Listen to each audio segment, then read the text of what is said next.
sinalihang car networking company. Nagkaroon kami ng mga goal set na magkaroon po kami ng ipon, magkaroon ng kanya-kanyang sasakyan. Kayo po, personally, magkano nang naibigay mo kay mentor para dun sa sasakyan sana? Nag-umpisa ako ng 50, eventually nagbigay rin ako ng 30. Sa aming dalawa po na mag-partner is 375,000. Usap kami, ang kanya, nagmamakaawa siya na, kasi yun nga, naubos siya sa sugal, pati yung mga pundar niya, wala na. Sinachat niya sa akin na isumalmal na yung pera sa akin na 80,000. 80K mo, hintayin mo. Sungal-ngal ko sa iyo, 80K mo. Maliwanag po, estafa yan. At kung higit sa tatlo, may magiging large-scale estafa. Ikaw gumawa ng problema mo sa sarili mo, kapatid, ikaw ang gumawa ng kalutasan. Kung sinasabi mo sa amin na maliit na bagay yan sa'yo, pero sa amin na bilang maliit lang na tao, mahirap lang, malaking bagay sa amin yung 3. Wala naman kaming sama ng loob sa'yo. Ang importante lang na yung pera na binigay namin sa'yo, ibigay mo din sa amin ng buo. Nireklamo po namin si mentor namin. Siya yung coach namin na sa company namin. Every time na may income kami, nagpapatago kami ng pera sa coach namin para meron kaming tinatawag na goal set para magkaroon kami ng kahit pa paano mga resulta, kanya-kanyang sasakyan. Nagpapatago na kami ng pera halos buwan-buwan. Di na pala namin namalayan na meron siyang mga ginagawa sa labas na hindi na-involve ang company. So, nagawa niya is nalulong siya sa sugal, yun ang pagkakaintindi namin. So, lahat ng pera na nilaan namin, almost sa kulang-kulang mga 500 plus, napunta roon. Ibigyan namin siya ng time nung mga panahon na yon para kahit papano may balik yung mga binigay namin sa kanya. Pero eventually umabot na ng halos ilang taon. So, humihingi kami ng tulong para kahit papano may balik yung pera na binigay namin sa kanya at pinatago. May katanungan lang po ako, mga ma'am and sir, no, dito sa inyong reklamo. Kung kayo po ay may pangarap na bagong sasakyan, bakit po sa ibang tao nyo ibinibigay yung sabihin na nating savings? Ano po ba ang storya o sa likod nito? Actually po, meron po kaming sinalihang MLM company or networking company. Tapos, nagkaroon kami ng mga goal set. Goal set? Yes po. Ano yung mga goal na yun? Na magkaroon po kami ng ipon at lahat ng mga leaders magkaroon ng kanya-kanyang resulta na sasakyan. So paano yan? Paano yung pagbibigay nyo sa kanya ng pera dito sa tinatawag nyo, anong tawag nyo? Mentor? Opo. Coach? Coach. Paano po ang sistema? Ang ginagawa po namin is nagpapatabi kami ng mga kita namin sa kanya. Kita sa ginagawa naming business. Kayo ba pag nagpapatabi kayo ng pera, yan ba'y naka-logbook? Kumbaga, para at least transparent, di ba? Parehas kopya, meron kayo. O ganitong date, nagbigay ako mentor. Yung mentor namin, medyo matagal na namin kasama sa business. So, nagkaroon na kami ng tiwala. So, wala nang logbook. Pero may mga convo kami. Tapos may mga screenshot din kami ng mga transaction na pinapasa namin sa kanya. At inaabot namin personal yung pera sa kanya. Kayo po, personally, magkano nang naibigay mo kay mentor para dun sa sasakyan sana? Nag-umpisa ako ng 50 na buo na binigay. Tapos, eventually, nagbigay rin ako ng 30, tapos sila nagtuloy-tuloy din sa ano nila. So, 80,000. Kayo ma'am, magkano yung sa'yo? Ay, sige sir. Sa aming dalawa po na mag-partner is 375,000. Each or both na yon? Both na po. Yung mga iba nyong kasamahan, nagkaroon na sila ng sasakyan dahil nga sa ganitong klase ng kultura sa inyo. Ang usapan namin 300,000, lalabasan na kami ng kotse. Sabi ko parang medyo nakakatunog na kami na may nangyayari na ginagawa niya na iba. Yun nga, nagsusugal. Nagsusugal. Yes. Okay. Pero inamin niya ba na nagamit niya yung pera sa sugal? Yes. Umano Yes. Ano sabi niya? Paano niya sinabi? Paano niya inamin? Sinabi niya, nag-usap kami, kasama ko yung partner ko na kukunin na yung pera. Tapos ang kanya, nagmamakaawa siya na makabangon siya. Kasi yun nga, naubos siya sa sugal. Pati yung mga pundar niya, wala na. Parang sa amin din, inabol namin. Siyempre, malaking bagay sa amin yun. Galing kami sa hirap ng buhay, nagsakripisyo kami, mahirap yung networking. So, halos wala nga kami napapadala sa pamilya para lang makatabi ng pera. May napag-usapan na ba kayo na, ito yung palugit na ibibigay ko, hahayaan mo, ko muna kayo dun sa pagbibigay sa akin ng pera. Pero ito yung timeline mo, one month or whatever. Pagka hindi mo na-meet ito, magdedemanda na ako. Umabot mo sa ganun na usapan? Yes po, na last week, 2 weeks ago, nag-chat ako sa kanya, sabi ko mag-blatter ako. So about sa pera 2 weeks, namin. pero 2023 ka pa naniningil. Yes po. Wala nga update sa amin. Nakikipag-meet din sa amin, nakipagkita, pero parang wala lang, ganun. So Okay, kailan kayo na nag-decide na dapat nang may gawin na legally or something like that para dito kay sir? Or ngayon lang na lumapit? Ngayon lang din. So kung napapansin nyo, hindi natin pinapangalanan pa yung mentor. Okay, so binibigyan pa natin siya kasi talaga ng oras na asikasuhin to.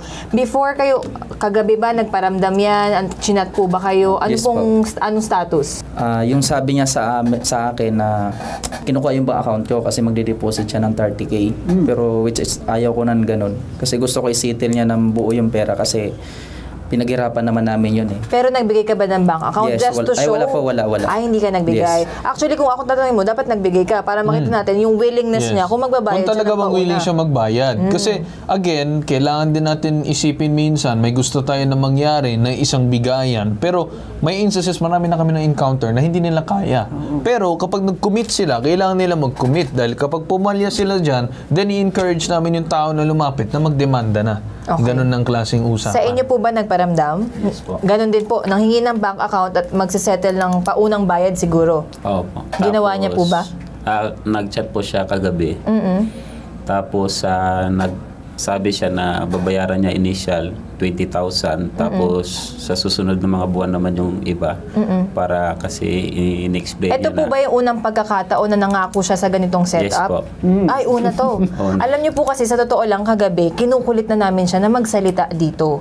Okay? Na makuha yung panig niya. Sabi nga po ni Sir Ben Tulfo, 2 panig po palagi. Panig ninyo tsaka panig niya. So kaya po siguro siya nagparamdam sa inyo dahil sa tawag ng bitag. Tama, po. tama. So normally Sir Carl, bago natin makausap yung mga dapat natin kausapin, inaalam natin kung ano yung pahayag ng kabilang kampo. Tama. So for now, hindi natin nilalabas ang pangalan niya. Pero I suggest, Sir Carl, subukan nating tawagan. Baka naman sumagot itong mentor ninyo. Alright. Parinig natin at tinatawagan natin itong alias June. Okay. Na nakausap ng bitag ang inireklamo na si alias June at ayon sa kanya ay hindi naman daw niya itinatanggi na nagastos niya ang pera nila Raymar. Alright, merong admission dyan. May pinagdadaanan lang siya ng mga panahong iyon at inamin niyang nalulung siya sa sugal. Admission number 2. Subalit, hindi naman daw niya tinatakbuhan ang kanyang responsibilidad. Sa katunayan ay siya pa daw ang nag-reach out sa grupo ni Raymar para patunayan na siya ay magbabayad, which is nakita naman natin.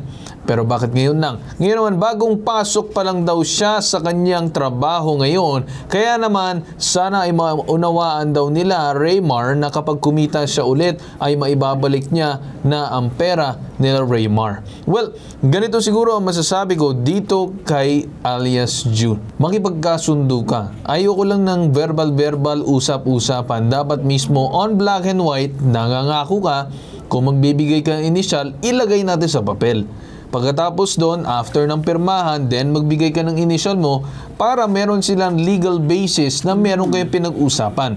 Now, kapag nangyari, hindi umabot sa punto na hindi ka tumupad doon sa usapan, then pwede na sila magdemanda laban sa iyo. Pero siguro kasi naka-alias siya, hindi naman siya sumagot. Ano pong pangalan nito ni Sir?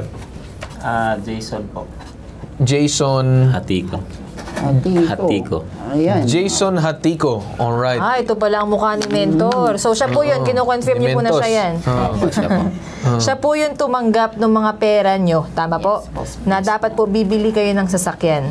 Siya rin po yung hindi nagpaparamdam sa inyo. Nito lang nagparamdam nung tumawag na ang bitag. Okay po, tama po. Ngayon po, ano pong gusto nyong sabihin kay Jason? Kasi for sure nanonood po siya.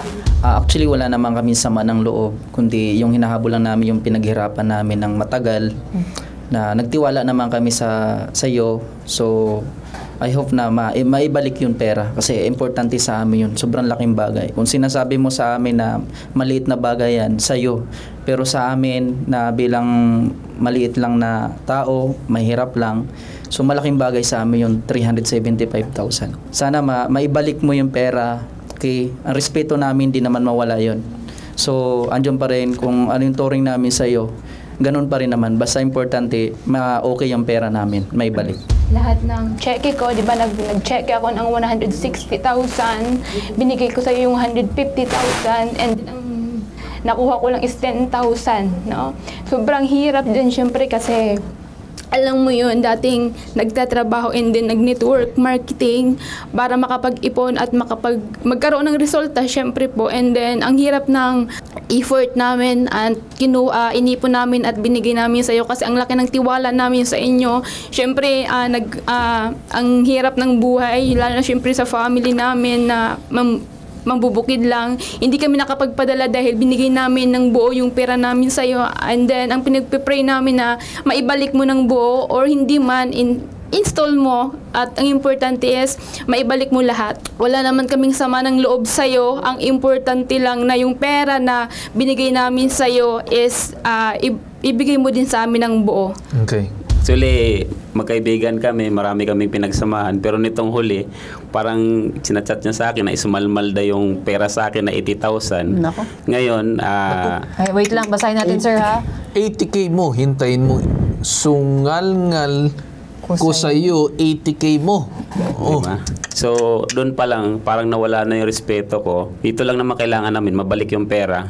After nun, kaibigan pa rin tayo. Yun lang naman po. Siya na nga ang pinagkatiwalaan ng pera, inaamin niya na hawak niya ang pera at nagastos niya. Pagkatapos siya ang nagagalit dahil sa sarili niyang kamalian. Yan ang malaking problema. At tanong ko din kay Jason ngayon, bakit ikaw nagagalit? No? Siguro naman, wala ka naman high blood siguro. Pero hindi ko maintindihan as to why you're getting mad over something na ipinagkatiwala sa'yo. Now, it so happens na sinugal mo ang pera. So, kasalanan mo yan at wala kang karapatan magalit, Jason. Sana nakikinig ka. Kausapin natin ngayon si Attorney Batas Mauricio para magbigay ng kanyang legal analysis at statement. Maliwanag po, estafa yan. Yes. At kung higit sa 3 ang kanilang nakuna ng pera, may magiging large-scale estafa. Siya po ay tumanggap ng pera upang pangalagaan, upang sa pagdating ng takdang panahon, ito'y magagamit sa kapakinabangan ng mga nagtiwala sa kanya, nagbigay sa kanya ng pera. Article 316 po yan, 315 ng ating Kodigo Sibil ng Pilipinas. At ang binabanggit po dyan, pagka po yan ay nagastos niya. Well, katulad na binabanggit nyo kanina, may admissions 1 and 2 and 3 po tayo. Yes. Tinanggap niya pera. Pero nagastos niya, ginawang kaltulfo. Yes. Sabi, pasok na pasok po siya rito. At tiyak, nanonood po sa atin dito ngayon yan, ang magiging payo po natin sa pabitag mo. Abay, kumilos ka na, balik mo yung pera, ayusin mo yung mga taong nagre-reklamo sa amin dito sa pabitag mo. Dahil kung hindi, abay, tuturuan na namin ito, hindi na lamang hahanap ng pakipag-usap doon sa CIDG, sa PNP o di ka sa NBI, tuturuan na namin magdemanda. Tama. At medyo mas higit na nakakatakot yun. Ikaw gumawa ng problema mo sa sarili mo, kapatid, ikaw ang kumuha ng kalutasan. Ginawang kartulfo. Tama. And with that said, maraming salamat sa inyo, Attorney Batas Mauricio. Let's go straight sa posible maging aksyon para dito sa 3. Kausapin na natin ngayon ang Chief Investigator ng Anti-Fraud and Commercial Crimes Unit ng Kamkrame, Quezon City, si Police Executive Master Sergeant Salvador de la Cruz. Narinig po natin yung mga complainants natin, yung reklamo nila patungkol sa panloloko dito sa ating respondent. Napakaklaro na nagkakaroon ng deceitful transaction. Kaya in-encourage ko po itong mga complainants natin na pumunta sa opisina para mapatawag o mapadala namin ng invitation itong nirereklamo nila. Pang sa ganon, pag hindi po siya mag-a-appear o isubmit niya yung sarili niya for whatever settlement, yes, doon na sila mag-settle siguro. Ipapila natin yung kaso sa piskalya para makakasiguro tayo. Dahil dito sa mga pangako niya na mag-initial payment siya o maghulog-hulog siya, babagsak ito ng civil case. Kung nakahulog siya isang beses, hindi na natin may establish yung fraud dyan dahil gano'n na nga, kung mayroon siyang pera, magbibigay siya. Pero pag wala, hindi siya pwedeng mapipilit. So, mas maganda, i-file na natin sa criminal law provided na hindi siya pumunta sa opisina namin pag nagpadala na kami ng invitation letter sa kanya. Okay. So with that said, sir, kami nagpapasalamat sa inyo. Siguro pakita lang natin ulit itong mukha ni Jason. Jason Hatiko. Sana nakikinig ka dito sa aming programa ngayon na gawan ng paraan sana na bago pa umabot sa punto na masasampahan ng kaso at magkakaroon ka na ng problema sa record mo kapag pumasok ka sa ibang kumpanya pa kung sakaling aalis ka dyan or sibakin ka dyan sa inyong kumpanya. Well, siguro with that said, dito na tayo nagtatapos sa sumbong na to. Ito ang nag-iisang pambansang sumbungan, tulong ang serbisyong may tatak bitag, ilalaban ka di iwan. Ito ang hashtag, ipabitag mo.